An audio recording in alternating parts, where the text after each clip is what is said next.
Public finance 101ന്റെ ഈ പുതിയ വിശദീകരണത്തിലേക്ക് എല്ലാവർക്കും സ്വാഗതം.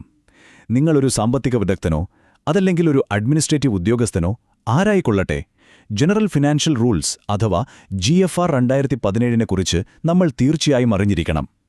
ഇന്ന് നമ്മൾ അതിലെ വളരെ അടിസ്ഥാനപരവും എന്നാൽ അല്പം സങ്കീർണവുമായ ചില പ്രധാന നിർവചനങ്ങൾ ലളിതമായി മനസ്സിലാക്കാൻ പോവുകയാണ്. സർക്കാരിന്റെ പണമിടപാടുകൾ എങ്ങനെയാണിത്ര കൃത്യമായി നടക്കുന്നത്? ഒരു ക്ലാസ് റൂമിലെ അതേ ആവേശത്തോടെ നമുക്കിത് തുടങ്ങാം, അല്ലേ? ശരി, നമുക്ക് നേരെ വിഷയത്തിലേക്ക് കടക്കാം. നോർത്ത് ബ്ലോക്കും പാർലമെന്റുമൊക്കെ ഉൾപ്പെടുന്ന നമ്മുടെ ഭരണസിരാകേന്ദ്രം ഒന്ന് മനസ്സിലേക്ക് കൊണ്ടുവരിക. നമ്മൾ ഈ പുസ്തകത്തിലെ വരണ്ട നിയമങ്ങൾ വായിച്ചു പഠിക്കുന്നതിനു മുൻപ് ഈ വലിയ കെട്ടിടങ്ങൾക്കുള്ളിൽ ശരിക്കും എന്താണ് സംഭവിക്കുന്നത് എന്നോർക്കുന്നത് നല്ലതാണ്. ഈ വലിയ മതിലുകൾക്കുള്ളിലൂടെ കോടിക്കണക്കിന് രൂപയാണ് ഓരോ ദിവസവും കടന്നുപോകുന്നത്. ആ ഭീമമായ പണമൊഴുക്കിനെ നിയന്ത്രിക്കുന്ന ചട്ടങ്ങളാണ് നമ്മളിന്ന് ഡീകോഡ് ചെയ്യാൻ പോകുന്നത്. അപ്പോ ഇതാണ് നമ്മുടെ ഇന്നത്തെ സിലബസ്. 1. സുരക്ഷിത അറ അഥവാ കൺസോളിഡേറ്റഡ് ഫണ്ട്. 2. അനുമതി നൽകുന്ന കോമ്പിറ്റന്റ് അതോറിറ്റി. 3. കണക്ക് സൂക്ഷിപ്പുകാരനായ അക്കൗണ്ട്സ് ഓഫീസർ. പിന്നെ 4-മതായി അന്തിമവിഹിതമായ പ്രൈമറി യൂണിറ്റ് ഓഫ് അപ്രോപ്രിയേഷൻ. ഈ 4 അടിസ്ഥാന ഘടകങ്ങളിലൂടെ സർക്കാരിന്റെ പണമൊഴുക്ക് നമുക്കൊന്ന് ട്രേസ് ചെയ്തു നോക്കാം. ഒന്നാമത്തെ ഭാഗം, നമ്മുടെ സുരക്ഷിത അറ, കൺസോളിഡേറ്റഡ് ഫണ്ട്. ഏതൊരു സാമ്പത്തിക യാത്രയും അതിന്റെ ഉറവിടത്തിൽ നിന്നാണല്ലോ തുടങ്ങേണ്ടത്. സർക്കാർ ഓരോ രൂപ ചെലവാക്കുന്നതിനു മുൻപും അടിസ്ഥാനപരമായി നമ്മൾ സ്വയം ചോദിക്കേണ്ട ഒരു ചോദ്യമുണ്ട്: ഈ പണം യഥാർത്ഥത്തിൽ എവിടെയാണ് സൂക്ഷിച്ചിരിക്കുന്നത്? രാജ്യത്തിന്റെ ഈ വലിയ സമ്പത്ത് മുഴുവൻ എവിടെയാണ്, ഏത് പേരിലാണ് സുരക്ഷിതമായി ഇരിക്കുന്നതെന്ന് നിങ്ങൾ എപ്പോഴെങ്കിലും ചിന്തിച്ചിട്ടുണ്ടോ? അതാണ് കൺസോളിഡേറ്റഡ് ഫണ്ട് ഓഫ് ഇന്ത്യ. നിയമപരമായി പറഞ്ഞാൽ ഇന്ത്യൻ ഭരണഘടനയുടെ അനുച്ഛേദം 266(1) പ്രകാരമാണ് ഇത് നിർവചിച്ചിരിക്കുന്നത്. പെട്ടെന്ന് മനസ്സിലാക്കാൻ ഒരു ഉപമ പറഞ്ഞാൽ, സർക്കാരിന് ലഭിക്കുന്ന എല്ലാ വരുമാനവും നികുതികളും വായ്പകളുമെല്ലാം ഒന്നിച്ചു പൂട്ടി സൂക്ഷിക്കുന്ന ഏറ്റവും വലിയൊരു സുരക്ഷിത അറയാണത്. നിയമസഭയുടെയോ പാർലമെന്റിന്റെയോ കൃത്യമായ അനുമതിയില്ലാതെ ഇതിൽ നിന്നും ഒരു രൂപ പോലും പുറത്തെടുക്കാൻ കഴിയില്ല.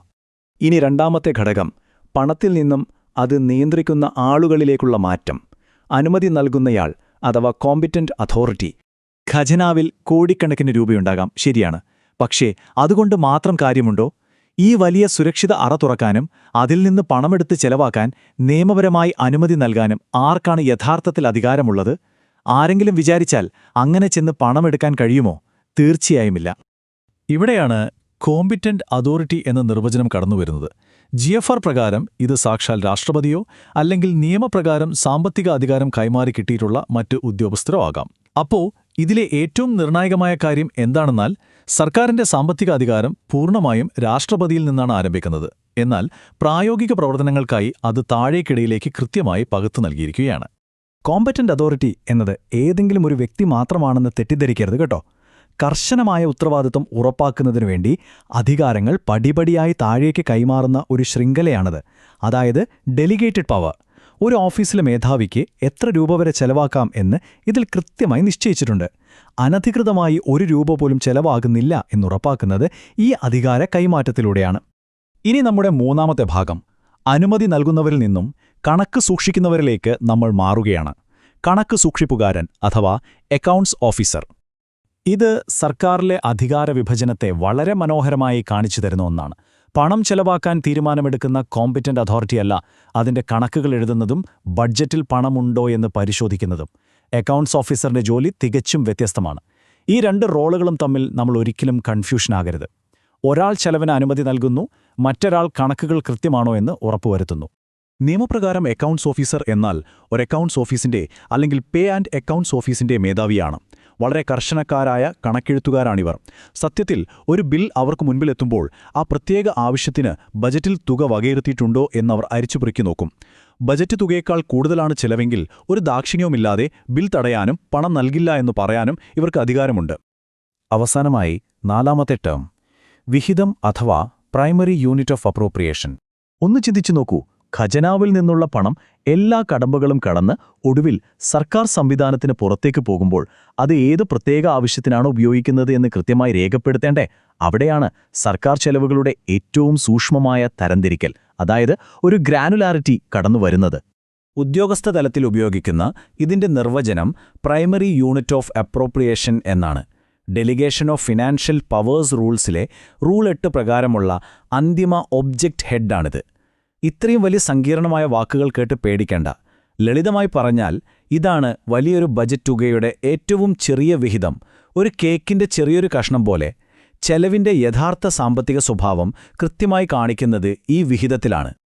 ഇവിടെ കൗതുകകരമായ ഒരു കാര്യം എന്താണെന്നാൽ വലിയ വലിയ അബ്സ്ട്രാക്റ്റ് ഫണ്ടുകൾ എങ്ങനെയാണ് നമ്മുടെ നിത്യജീവിതത്തിൽ കാണുന്ന സാധാരണ ചെലവുകളായി മാറുന്നത് എന്ന് ഇവിടെ വ്യക്തമാകും. ഉദ്യോഗസ്ഥരുടെ ശമ്പളം, ഓഫീസ് ആവശ്യങ്ങൾ, യാത്രകൾ, പ്രൊഫഷണൽ ഫീസ് എന്നിങ്ങനെ ഓരോന്നിനും കൃത്യമായ ഒബ്ജക്റ്റ് ഹെഡുകളുണ്ട്. ഒബ്ജക്റ്റ് ഹെഡ് മാറ്റി നമുക്ക് തോന്നുംപടി പണം ചെലവാക്കാൻ ഒരിക്കലും സാധിക്കില്ല. ഇനി നമുക്കിതെല്ലാം കൂടെ എങ്ങനെയാണ് ഒന്നിലൊന്ന് ചേർന്ന് കിടക്കുന്നതെന്ന് നോക്കാം. ഈ 4 ഘടകങ്ങളും ചേർന്ന് സർക്കാരിന്റെ സാമ്പത്തിക ശരീരത്തിന്റെ ഘടന എങ്ങനെ പൂർണ്ണമാകുന്നു എന്ന് നോക്കൂ.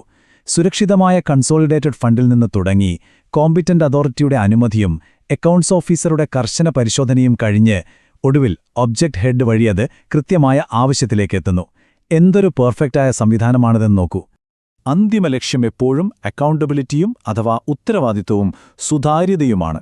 നമ്മൾ ഇന്ന് കണ്ട ഈ നിർവചനങ്ങൾ വെറും കടലാസിലെ അക്ഷരങ്ങളല്ല, മറിച്ച് രാജ്യത്തിന്റെ സാമ്പത്തിക അച്ചടക്കത്തിനു വേണ്ടി ഓരോ ഉദ്യോഗസ്ഥനും കർശനമായി പാലിക്കാൻ ബാധ്യസ്ഥരായ നിർദ്ദേശങ്ങളാണ്.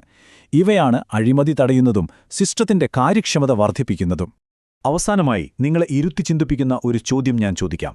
സുരക്ഷിതമായ ഫണ്ട്, അധികാരികളുടെ അനുമതി, സൂക്ഷ്മമായ കണക്കുകൾ, കൃത്യമായ വിഹിതം, ഈ 4 ശക്തമായ തൂണുകളിൽ ഒന്നെങ്കിലും പരാജയപ്പെട്ടാൽ ഒരു വലിയ രാജ്യത്തിന്റെ മുഴുവൻ സാമ്പത്തിക അച്ചടക്കവും എത്ര വേഗത്തിലായിരിക്കും തകർന്നു വീഴുക? ഈ വലിയ ചോദ്യത്തോടും ചിന്തയോടും കൂടി ഇന്നത്തെ വിശദീകരണം നമ്മളിവിടെ അവസാനിപ്പിക്കുകയാണ്. GFR 2017ന്റെ ബാക്കി ഭാഗങ്ങൾ നിങ്ങൾ തീർച്ചയായും ആഴത്തിൽ വായിച്ചു മനസ്സിലാക്കുമെന്ന് കരുതുന്നു. ഈ വിവരങ്ങൾ